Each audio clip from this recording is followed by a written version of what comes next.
India खामोश नहीं बैठेगा और इंडिया जनाब रिटेलिएट करेगा और प्रॉबली उसके लिए वो अपने आप को तैयार भी कर रहा है इन सो मेनी वेज। क्या ये मुमकिन है कि नवंबर से पहले, क्योंकि नवंबर में उनके इलेक्शंस जो हैं इंडिया में बिहार के किसी हद तक कंप्लीट हो जाएंगे, उससे आगे या पीछे कोई इस किस्म का हरकत दोबारा कर सकता है? पहले आपके जवाब देने से पहले मैं जो डॉक्टर साहब आप फरमा रही थी उसका मैं एक ऐड उसमें एक एडिशन करना चाहता था कि जी। एक बहुत अहम फैसला अमेरिका की तरफ से आया है पिछले दिनों। हम्म। और वो ये है कि BLA बलूचिस्तान लिबरेशन आर्मी और उसकी मजीद ब्रिगेड को यस, जी। वेरी उन्होंने स्पेसिफिक। टेररिस्ट हम्म। ऑर्गेनाइजेशन जो है उसको डेजिग्नेट किया है। जी। मैं इसका हवाला इस तरह से इसलिए देना चाहता हूँ कि कुछ पिछले साल अक्टूबर में हमने कोशिश की थी UN की जो दहशतगर्दी के हवाले से जो कमेटी है उसमें हम्म। इनको प्रोस्क्राइब करने के लिए हम्म। मजीद ब्रिगेड को।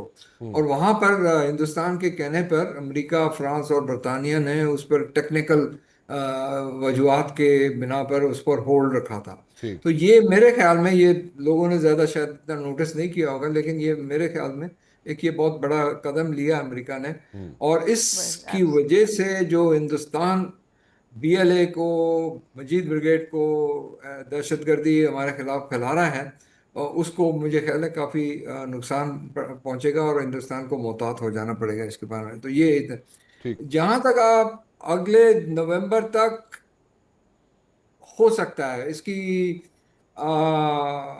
मेरा ख्याल है कि चांसेस 50% से ज़्यादा चांसेस मैं कहूँगा कि कुछ हम्म। ना कुछ शैतानी, कुछ ना कुछ ये प्रोवोकेशन हम्म। हिंदुस्तान की तरफ से आएगी। हम्म। आ, सिर्फ मैं इसका जो डाउन साइड है वो ये है कि इन्होंने इस बार ये जो मई में जो क्राइसिस था, उस बार हिंदुस्तान ने, मोदी की हुकूमत ने इतने अपने एक्सपेक्टेशंस और इतनी अपनी जो क्लेम्स थी वो हम्म। इतनी बढ़ा दी थी कि जी हमने कराची पर कब्जा कर लिया, लाहौर को डिस्ट्रॉय कर दिया, ये सारी हम्म। चीजें। तो जब इसके ऊपर बहस हुई है लोकसभा में, तो ऑपोजिशन से राहुल गांधी और दूसरे लोगों ने पूछा कि भाई, अगर तुम इतने ही तुमने कामयाबियां तुमने हासिल की थी तो जंग बंदी क्यों की तुमने? हाँ। इसी तो अब ये इनको जरा मुहतात रहना पड़ेगा कि हम अभी करेंगे। उनको ये भी पता है कि अगर वो कुछ करते हैं खुदा न खास्ता हमला पाकिस्तान, तो उसका जवाबी हमला आएगा पाकिस्तान से। और उसकी उसके बारे में कोई दो राय नहीं होनी चाहिए, उनको भी पता है। हम्म। और वो जो एक्सचेंज है, हम्म। मिलिट्री एक्सचेंज, वो उधर से शुरू होगा जहां लास्ट टाइम खत्म हुआ है। ठीक। ठीक है। तो ये एक एस्केलेटेड स्टेप होगा। और हालांकि ये इस किस्म की एडवेंचरिज्म मोदी कर सकता है, लेकिन उसको इस बार ज़्यादा मोहतात रहना पड़ेगा। लेकिन उसने रास्ता खुला रखा है, क्योंकि हम्म। वो उसने कहा है कि जी सीज फायर को हमने पॉज किया है। हम्म। सो ये एक डेफिनेटली ये एक खतरा है जिसके लिए हमें तैयार रहना चाहिए। फिर वो जो एक सोल सुपर पावर का रोल होता है, और जो हम जैसे कि इशारतन बता भी रहे हैं ज़मीर साहब, वो अगर रोल जो होता है सोल सुपर पावर का, जो कि अमेरिका वो रोल प्ले करता आया है, और डेमोक्रेट्स भी उस सोच से मुतफिक हैं और उसी सोच पे हैं, चलते हैं, आज भी चलते हैं। लेकिन देन अगेन वो रोल फिर कहाँ गया? 4 साल के लिए सस्पेंड हो गया वो रोल। नहीं नहीं, I would not jump to that conclusion. और मैं 200% अग्री करती हूँ ज़मीर अकरम साहब से कि जो अमेरिकन डीप स्टेट है वो बहुत पावरफुल है। वो फॉरेन पॉलिसी में कंटिन्यूटी चाहती है और फ्लस्टर्ड भी है इस वक्त ट्रंप के एक्शन से। फॉर एग्जांपल, अगर आप फरीद ज़करिया को देखें तो उसने ये कहा कि जो सबसे बड़ी गलती की है ट्रंप ने अपनी फॉरेन पॉलिसी प्रेसिडेंसी में, वो अबेंडनमेंट ऑफ इंडिया है। हम्म। लेकिन जमीर अकरम साहब के साथ मैं उनकी बहुत इज्जत करती हूँ। मुझे एक कोई पैराडाइम शिफ्ट नजर आता है राना साहब, और वो पैराडाइम शिफ्ट ये है कि क्यों 6 महीने में बिलखुसूस साउथ एशिया में India is out and Pakistan is in. तो if I connect the dots, तो जो स्टेटमेंट ट्रंप ने कहा वो ये कि we see Pakistan as the mediator state, सालिस स्टेट के तौर पे देखते हैं हम पाकिस्तान को। फिर उन्होंने कहा वो समझते हैं ईरान को।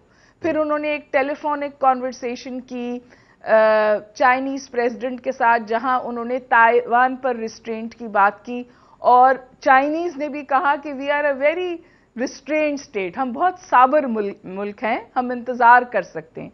तो ये जो आपको शिफ्ट्स नजर आ रहे हैं, at the risk of repeating my self, मुझे लगता है कि America from acute confrontation engagement की तरफ जा रहा है, और उस इंगेजमेंट में मैं शायद पाकिस्तान का भी किरदार देखती हूँ। डीप स्टेट कितनी ऑन बोर्ड है, that is yet to be seen, but जो यूनिपोलर स्टेटस था यूएस का, वो तो मेरा ख्याल है वहां पे कंसेंसस है कि हम एक मल्टी पोलर वर्ल्ड में, बल्कि एक लफ्ज इस्तेमाल हो रहा है इंटरनेशनल रिलेशंस की इस्तिलाह में जो इतना आम फहम नहीं है, वो है मल्टीप्लेक्सिटी।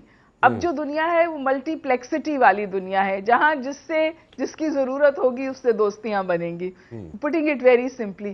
तो ये मेरा थ्रस्ट है, and it probably largely also comes because I am a student of international relations, but that is how I see the scheme of things to sort of unravel और शेप अप। ये mediation का role play कर सकता है पाकिस्तान, और पाकिस्तान जो mediator के तौर पे यहाँ पे एक अच्छा रोल प्ले कर सकता है, because we know Iran very well, और हम जानते हैं इस रीजन में जितने मुल्क इस तरह से जानते हैं, पहचानते हैं, ये सारी बातें ठीक हैं। बट देन अगेन जो इंडिया अपने आप को सेल करता रहा, मार्केट करता रहा पिछले कई सालों से, और वेस्ट को उससे स्पेशली सेल किया और कहा उसने जनाब कि मैं इस रीजन में मैं ही एक मुल्क हूँ, मैं हेजमनी क्रिएट कर सकता हूँ, and I can like I can give a tough time to China also. वो तो सुपरमेसी ख़त्म हो गई, वो सारी जो मार्केटिंग की थी उसने, वो तो ख़त्म हो गई। लेकिन आज भी आप समझते हैं कि इंडिया को डिच कर दिया गया है और वहाँ से कोई इन्वेस्टमेंट्स पुल हो जाएंगी, या बिल्कुल वो they will be like nowhere in this region, और कोई उनको पूछेगा नहीं, वेस्ट उनको पूछेगा नहीं? ऐसे ही है ज़मीर साहब, या हम कुछ ज़रा ओवर थिंकिंग कर रहे हैं? नहीं, मेरा ख्याल है कि ये बहुत इन अमेरिका के लिए हिंदुस्तान स्ट्रेटिजिकली जियोपॉलिटिकली बड़ा अहम मुल्क है। और ये जो हम अभी इस वक्त जो देख रहे हैं, ये मेरा ख्याल है एक टेम्पररी फेज है। अच्छा। और क्योंकि देखिए, अमेरिका के स्ट्रेटेजिक इंटरेस्ट यही है ना कि वो अमेरिका वर्ल्ड आलमी सतह पर सोल सुपर पावर है, जैसे आपने फरमाया। उनका वो ही ऑब्जेक्टिव है, वो भी एक बाई पार्टीसन ऑब्जेक्टिव है। जो दोनों तरफ की जो पार्टीज हैं, रिपब्लिकन्स और डेमोक्रेट्स, वो यही चाहती हैं कि अमेरिका की ये जो एक पोजीशन है, इसको कायम रखा जाए। तो इसको कायम रखने के लिए, इसके बावजूद कि इस वक्त चीन के साथ कोई उनकी बातचीत चल रही है, कोई सही अच्छी डायरेक्शन में चीज़ें जा रही हैं,